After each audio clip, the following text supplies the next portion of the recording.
Welcome back for another deep dive. This time, we're going to be talking about Patrick Rothfuss Oh, nice. and the King Killer Chronicle, his series. Yeah. Specifically, we're going to be looking at the name of the wind today, and we have some excerpts, passages that you sent to us, Hmm. and I'm really excited to get into this. Me too. So, where should we start? What Yeah. really stood out to you about Rothfuss when you were looking at these? One of the most fascinating things is just how he frames the story. Okay. Like we're not just reading a straightforward narrative, right? It's Kavoth. Years later, Right. he's recounting these events to the chroniclers, so it immediately raises the question of Totally. reliability. Right. Is he embellishing? Exactly. Is he making himself look a little bit better than maybe he was at the time? Yeah. And Rothfuss does this really cool thing where he kind of sprinkles in these little hints and makes you question everything. Okay. There's one part where Kavod actually stops in the middle of telling a story and he comments on how much he hates telling this part. It makes you wonder what really happened. Right. What's he leaving out? Is he twisting it just a little bit? Yeah. And it definitely makes you think about the world that Rothfuss has created. Oh, yeah. Like, I keep thinking about the university, right? Mhm. Like, how vivid it is, how real it feels. Absolutely. He really nails that world building. Yeah. It's not just a backdrop, right? Like a generic fantasy setting. He's created a complex society. Yeah. And the university itself is the perfect example of that. Yeah. It has its own unique culture, hierarchies, rivalries, secrets. Mm-hmm. And when you think about the magic system, too, Oh, the magic system is fantastic. it's not just your typical wands and spells. No, not at all. It's, like, deeper than that. Yeah. He bases it on this principle of sympathy, Okay. which is really fascinating because it's about drawing these connections between things Right. and manipulating energy through those connections. So it almost has this scientific feel to it. Yeah, it's got that grounded element to it, but it still retains that wonder, Mm-hmm. that sense of awe that you want from a good magic system. And then you've got names. Oh, yeah, that was one of the things that really So cool. stood out yeah. to me. It's so cool. Like, what is it about names in his world? So knowing the name of something gives you power over it. Right. And it's not just like knowing its common name. Oh, okay. Like that's deep, true name. Gotcha. And this becomes this driving force, the search for these names. So it makes you think about language in a different way. Absolutely. Like what if our names, the names we use every day had a deeper power Oh, that's so interesting. than we realize? It's kind of It blurs those it's lines. beveling. Yeah, it blurs those lines between like language, magic, reality in this really intriguing way. Totally. And speaking of unsettling, we have to talk about the Chandrian, right? Oh yeah, the Chandrian. They're so mysterious, shrouded in all this secrecy. Yeah. What is it about the way he portrays them Yeah. that is so captivating, that works so well? Well, first of all, he uses them so sparingly. Okay. Like, you get these glimpses, you get these hints, but he never fully reveals them, Yeah. in the name of the wind, at least, right? Right. But the hints he does drop, they're terrifying, and they clearly tie to Kavothi's past. Yeah. And then the way that other characters react to even the mention of their name Mm-hmm. tells you that these aren't your typical villains. No. This is something ancient, something powerful, and it's like they represent this primal fear Totally. that even the most skilled magic users are just, like, terrified of. Yeah. Did you have a moment in the excerpts that we looked at that stood out to you in regards to the Chandrian? Absolutely. The scene where Kavoth overhears his father Okay. working on a song about Lawnray, Okay. who we think is connected to the Chandrian, Yeah. but the song's unfinished. Oh, wow. And it's almost like his father is afraid to finish it. Interesting. And it just creates this, like, chilling atmosphere. Like, there's some stories that are just too dangerous to tell. Right. And it ties into this larger idea that Rothfuss plays with, about knowledge and power and the consequences of seeking forbidden truths.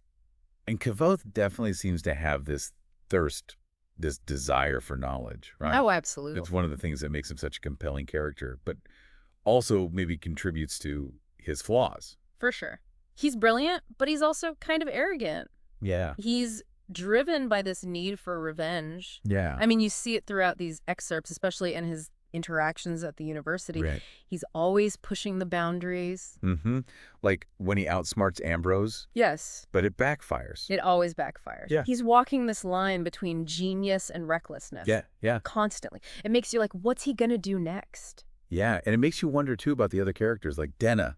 Ah, She's such a mystery. Like, we don't know a lot about her past. she's so elusive. Yeah. It's part of what makes her so interesting, right? Yeah.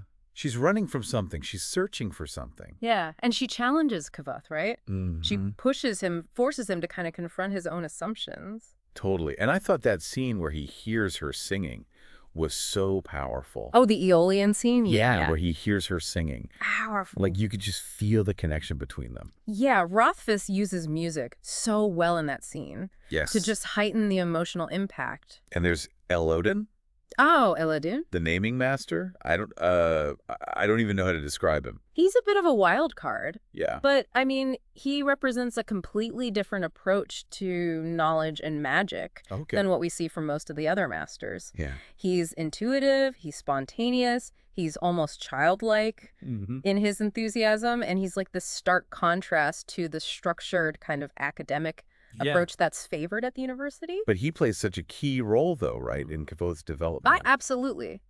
He challenges Kvothe to think outside the box, to embrace that unpredictable nature of magic. When you were looking at the excerpts, did anything about Rothfuss's writing style in general really stand out to you? It's just how immersive it is. Okay. Like, his descriptions are so vivid. Yeah. The dialogue feels so natural. He just pulls you right in. Yes. It's like you're right there in the story. It's like you're sitting at the table in the Aeolian, Yeah. listening to Kvothe tell his tale. Yeah. I know a lot of people have said that about him. He's a master storyteller, Mhm. He knows how to use language to create that atmosphere, to build tension. And it makes you want to keep reading. It makes you want to keep reading, yeah. Definitely. And he's got that humor, too. Oh, yeah. Yeah. Like, even in these excerpts, there are some moments that made me laugh out loud. Absolutely. I mean, his characters feel real. They feel flawed and funny, Right. and it just makes them that much more relatable and human. Yeah. And I think what's so captivating about his work is that he blends all those elements together, Mhm. the complex characters, Mhm. the intricate world building, Yeah. this mysterious magic system, and this compelling narrative. He's created a world that feels familiar and utterly unique at the same time. Mm-hmm. Like, it's unlike anything I've ever read before. He's definitely left his mark. And I think he's influenced a lot of authors, too, Oh, who absolutely. have come after him. He's been hugely influential on modern fantasy. Yeah, yeah, And it's no surprise, right? Like, look at how many people love these books. It resonates with so many people. yeah. I think we've only just begun to scratch the surface here. Oh, yeah. There's so much more we could talk about. Like, Okay. Kavoth's relationship with his parents Ooh, that's a good one. and how that really shaped him and his journey. Yeah, I think that's a great place to pick up next time. I think so, too. All right. Well, we're going to take a quick break, and we'll be right back with more about Patrick Rothfuss and The Name of the Wind. When we talk about Kavoth's parents, Yeah. one thing that really struck me was that, like, their whole lifestyle, as Adi Maru, Yeah. these traveling performers, Mhm. that upbringing had to have such a huge impact on Kvothe. Oh, absolutely. Like, just the exposure to different cultures, stories, ways of life Exactly. from such a young age. And it totally, like, sparked his curiosity. Yeah. It ignited his love for learning. And those skills, too, Yeah. as performers, like Mhm. storytellers. Mm-hmm. It seems like that was passed down to Kvothe, too, Yeah, right? absolutely. Like his charisma. Yeah, he's a natural storyteller, Yeah. just like his parents. Yeah. But there's that darker side to their story, too. Oh, for sure. Their deaths, like shrouded in mystery and that trauma. It shapes Kavoth's entire journey. It's the catalyst for everything that follows. Yeah. It's what drives his thirst for knowledge, Mhm. his pursuit of power, his quest for revenge against the Chandrian. Right. And it makes you think, like, Kvothe blames himself, right? He didn't Like, even though he was know. just a child. Yeah, he was so young. It adds this layer of guilt, grief. Right. That you can see in everything that he does. It fuels his determination, Mm-hmm. to find those answers, Yeah. to bring them to justice. But it leads him to make some reckless choices, too. It does. Like breaking into the archives. Oh, yeah. The That archive. forbidden section of the university library. That whole scene is just, like, masterfully crafted. Yeah. It just ramps up the tension. Okay. Kavoth's brilliant, but he's impulsive. Right. And that combination can be thrilling, but Yeah. it can also be terrifying. Yeah. You're like sitting on the edge of your seat. Yeah, exactly. Like, is he going to pull this off? Yeah, are the consequences going to be disastrous? I mean, Yeah. it's even more heightened by the fact that, like, we're getting the story through Kravoth Right. years later. Yeah. So we know he survives. Right. But we don't know how. And it's like you're always questioning. Exactly. You're reading between the lines, Yeah. trying to figure out, like, what really happened. What's Yeah. he maybe not telling us? And I think it's so interesting that the chronicler... Oh, yeah. The chronicler is such a cool element. Yeah, it's not just a passive listener. No, he's an active participant. Yeah. He interjects. Mm-hmm. He questions Kavoth's account. Yeah. And he offers a different perspective, right? So Mhm. it's like this constant reminder that even the most carefully constructed story, it's subjective. Yeah. There are multiple sides to every tale. And it just makes you, as a reader, question everything. You know? Right. You're constantly like, wait, who do I trust? Yeah. What do I believe? And it makes you think about storytelling in general. Oh. Like, how much of our own narratives are we shaping? What are we choosing to reveal or conceal? Yeah. It's like he's making us question as readers, you know? Yeah. I think he's inviting us to become storytellers in a way. Yeah. I like that. Right. Like, question the stories we're told, Mm-hmm. create our own interpretations. Yeah. And that's one of the things that I love about The Name of the Wind is how open it is to Mhm. different interpretations, right? Right. There are so many layers to the story. Yeah. So many mysteries. Unanswered questions. Yeah, just begging for speculation, you know? It's like every time you reread it, Yeah. you find something new. You pick up on something else. It's like a puzzle box Yeah. that just keeps unfolding. I think that's part of why, he's had such a big impact Oh, yeah. on modern fantasy. Okay. He trusts the readers, Yeah. to draw their own conclusions, to Right. create their own meaning within the story. Yeah. What would you say, like, how would you describe his influence on fantasy? Well, he's definitely pushing the boundaries of traditional fantasy, Okay. blending elements of epic fantasy, literary fiction, even romance. And, his characters feel so real and complex. Yeah. They transcend those typical archetypes that you often see. Right. Kavoth isn't just a hero. Right. He's a flawed, contradictory human being Yeah. who makes mistakes. Yeah. Who grapples with his own, demons. And the world, too, right? Oh, the world is incredible. It's not, your typical medieval setting. It's got its own history, its own cultures. Yeah, he's created this world that's both familiar and utterly strange, Yeah. It's a world you just want to get lost in. And I think his writing style really contributes to that, too. Oh, yeah. It's so engaging. Yeah. It's lyrical at times. Yeah, he has this way with language, Yeah. that really draws you in. And you can't forget about the magic system. Oh, the magic sister. It's so unique. Sympathy is just like such a cool concept. Yeah. And it's been so influential, Yeah. on other authors. It's not just about, waving your hand and something magical happens, right? It's about understanding, like, the interconnectedness. yeah, the interconnectedness of all things. Yeah. The power of name. The consequences of Yeah. wielding that kind of power. But it also has, like, this grounded element to it It does. that you don't see in other magic systems. It feels both grounded and magical. Yeah. Yeah. I really like that about it. Yeah, and it adds this layer of intellectual depth, Right? to the story. But I think ultimately what Rothfuss does so well is connect with the reader on an emotional level. Absolutely. Like, his characters, their relationships, their struggles, Yeah. they resonate with us They do. in a way that, like, I haven't experienced with other fantasy writers. He creates these characters that we care about, We Yeah. root for them, Yeah. even when they mess up, Even when they're making bad choices. Yeah, even when they're making bad choices. And he's not afraid to go there either. No, it's not. He's talking about loss, grief, It's trauma. heavy stuff. And he does it in a way that is, like, sensitive. Yeah, he does it with this sensitivity. And deep. Yeah, that makes it even more impactful. Yeah. But you know what I keep thinking about? What's that? The unreliable narrator. Oh, yeah. Like, Kavoth is telling the story, Right. but he's biased. He's totally biased. Yeah. I mean, he's crafting his own legend, right? Yeah. As he's telling it. Yeah. And Rothfuss gives us just enough, like, to question him, Yeah, there are these moments Oh, where yeah. he contradicts himself, or other characters will say something that's different, and it makes you realize, like, oh, okay, we're just getting Kavoth's side. Right. Uh, Like Denna, when she describes her encounter with the Chandrian, oh, yeah. it's so different from what Kavoth has heard. completely different. Right. And it makes you wonder, like, is Kavoth's obsession with the Chandrian? Yeah. Is it clouding his judgment? Yeah. Is he seeing them as way worse than they actually are? Yeah, yeah. We don't know, Right. but it's brilliant. Yeah, yeah, It keeps us guessing. yeah. It makes it a lot more interesting to read, that's for sure. Oh, for sure. I mean, you're on the edge of your seat the whole time, right? Yeah. You're trying to figure out who to trust, what to believe. And it makes you think about truth in general, right? Yeah, what is truth? Like, is there an objective truth, or is it always shaped by our experiences, you Yes. know? Is it just our perceptions, our biases? Yeah. It's such a good question, and Rothfuss doesn't answer it. No, he doesn't. He leaves it up to us. But it makes it, like, resonate with us, you know? Yeah, it makes us think about our own lives. Yeah. And the stories we tell. Yeah, I like that a lot. And the stories we tell ourselves, right? You know what's really interesting to me, too, about the book is the university as a setting. Oh, yeah, the university. It's not just a backdrop.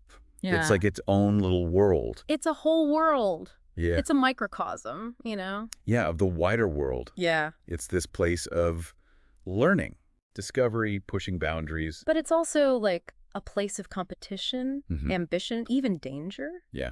And it's where we see Kavath, like, all of his talents and flaws magnified. Oh, for sure. You know, he's surrounded by all these other brilliant people, Yeah. but he's got rivals, he's got enemies. Yeah, people who want to see him fail. Yeah. And the structure of the university itself, you know, Yeah. it reflects those themes Okay. of knowledge and power that run throughout the story. Yeah, yeah. Like the different schools of magic. Great. Each with their own approach, their own rivalries. Yeah. And then you've got the archives, Right. like this forbidden place. It's Yeah. just like oozing with knowledge, Right. but it's dangerous. Yeah. So it's like this perfect symbol for that seductive power of knowledge, but also the risks. And the masters themselves, they're so interesting. Oh, they're such cool characters. Right. Like each one represents a different philosophy. Like Elodin's got that intuitive, Yeah. chaotic Yeah. approach to naming, right? Yeah. And then you've got someone like Hemi who's much more rigid, traditional. Totally. So it's like Rothfuss is saying, look, there are many paths to knowledge, Right. but the pursuit itself, Yeah. it can be exhilarating and dangerous Right. all at the same time. But I think it's interesting, too, because the university is where we see his relationships really Oh, yeah. grow, you know? It's where he meets Denna. Yeah. Their bond deepens, Yeah. but their differences also become clear. Right, right. And he makes those really strong friendships, Mhm. but also some bitter enemies. Yeah. It's a real testing ground for him, right? Yeah. Like, he's learning about magic, Yeah. but he's also learning about himself. Yeah, he's figuring out who he is, Right. what he's capable of, Yeah. what he's willing to do. But it's also, like, a place of secrets, right? Oh, yeah. Like, you feel like there's something more going on. There's something beneath the surface. Yeah. You know, those rumors about the Amir, the ancient order of magic users that Yeah. supposedly fought against the Chandrian. Mhm. And there are hints that the university's founding is Yeah. somehow connected to all of that. Yeah. It's just like this extra layer Yeah. of historical depth. Right. And it's fascinating, but it's also kind of scary, you know? Yeah, like, what's Kavoth gonna uncover? Right. Is he going to find out something he doesn't want to know? Right, It's right. just like, it keeps you hooked. It keeps you hooked, yeah. And I think it just speaks to his skill as a writer. Okay. You know, he's not just telling a story, he's creating this whole world Mm-hmm. with its own past Yeah, that shapes the present and Yeah. will inevitably influence the future. yeah. It's amazing. But it's interesting because even with all of that, right? Yeah. All that world building, all the Yeah. drama, Mm-hmm. he never loses sight of the human element. That's so important. Yeah. And he does it so well. Right. His characters. His characters are so relatable, you know? Yeah. Even when they're doing extraordinary things. Even when they're wielding, like, incredible power Yeah. or facing these crazy challenges, Exactly. you still, like, you connect with them on a human level. I think that's why people love these books so much. Yeah. You know, they see themselves in these characters. Yeah. They understand their struggles, their hopes, their dreams, you know? Yeah. Like, we see Kavath go from this gifted but reckless kid Yeah. to this powerful Yeah. but kind of haunted man. And Denna, too. Yeah. She's just trying to find her place Right. in a world that doesn't always value her, you know? And Eladin, too. Yeah. You know, he's Yeah. trying to figure out how to use his gift, Yeah. his genius, Yeah. you know, in a world that wants to put him in a box. Exactly. Okay. And we see the consequences of their choices, Mm-hmm. you know? The good and the bad. The triumphs and the tragedies. You know, it unfolds Yeah. in this world that feels so Alive. alive and complex. Yeah. It's Well done. amazing. It is. It is. It's really well done. It's funny, as we're talking about Rothfuss, I Mhm. keep thinking about how he really creates an experience for the reader. Oh, yeah. Like he's trying to engage all of your senses. Totally, totally. Like when he describes food, Ah, the you know, he doesn't just say, like, Kavalt ate a meal. Right, He right. talks about the smells, Mhm. the textures, the It flavor. makes you hungry, you know, Yes. reading those descriptions. Like that scene where he's talking about the stew. Yeah, yeah. Like you can almost smell it. It's like you can taste it, you know? Yeah. And it's not just food either, right? No. It's the music. Oh. It's the magic. It's even like the feel of the wind. He uses language to create this like visceral experience. It pulls you in and makes you feel like you're right there. It makes the world feel so real. Yeah. You know, like you can reach out and touch it. And it makes me think about his use of language in general. Oh, yeah. Like he's got such a way with words. He's a master of prose. Right. It's lyrical. It's almost poetic sometimes, but it never feels overdone, you know? Right. It always serves the story. Yeah. Like, you know that line we talked about with Dennis' voice? Oh, yeah. Fair and terrible as burning silver. That's such a good line. Like, it just perfectly captures her. It's so evocative. Yes. And it just gets to the heart of who she is. And he does that so well. Yeah, he has this knack for Yeah. finding the perfect words to create a certain mood or emotion. But he's not afraid to play around, too, right? Oh, he plays with language. Yeah. Yeah, he's got wordplay. Mm-hmm. He creates his own, like, little vocabulary almost. Like alacrity. Yeah, And alacrity. it pops up so much. Yeah, it's everywhere. And it just adds this, like, energy. Yeah. This excitement. This, like, enthusiasm, this being present Yeah. in the moment. And it makes you really pay attention. Like, he chose that word for a reason. Every word is deliberate, you know? Yeah. And it goes back to what we were talking about with names, too. Oh, yeah, right? They're not just labels, you know? They have power. They have power, yeah, in this world. Yeah. They reflect the true nature of things. Yeah, and discovering a name. The act of naming. Yes. The magic itself. It's kind of, Mind-blowing. a little bit. A little bit, yeah. But so cool. It makes you think about language and reality Yeah. in a totally different way. What if words have power that we don't even understand? Oh, that's so interesting. Right. Yeah. Like, what if by naming something, Yeah. we're actually shaping it? Yeah. It's a cool idea. It's a really cool idea. And I think it shows that Rothfuss is doing more than just writing a fantasy story. Right? He's exploring, like, big philosophical questions. Yeah, about language, about knowledge. About truth, about power. Yeah, and he does it in a way that's really engaging. Yeah, he doesn't beat you over the head with it, you know? No, he invites you in Yeah. to think about these things. He makes you want to play along and ask those questions yourself. Yeah. I really like that about him. I think that's why his work sticks with you, you know? Yeah. It's not just a story, it's an experience. Yeah. It's a journey, it changes you. I think that's a good place to wrap things up. Yeah, I feel like we've covered a lot today. we have. Patrick Rothfuss has created such a beautiful world, such an amazing story with these characters that you just connect with. He's a master storyteller. He is a master storyteller. Yeah. And I think he's left such a mark on fantasy. Oh, absolutely. And I think he's going to continue to inspire writers for years to come. For sure. So thank you for joining us on this deep dive into The Name of the Wind. Yeah, thanks for listening. And we hope you'll join us next time for another deep dive.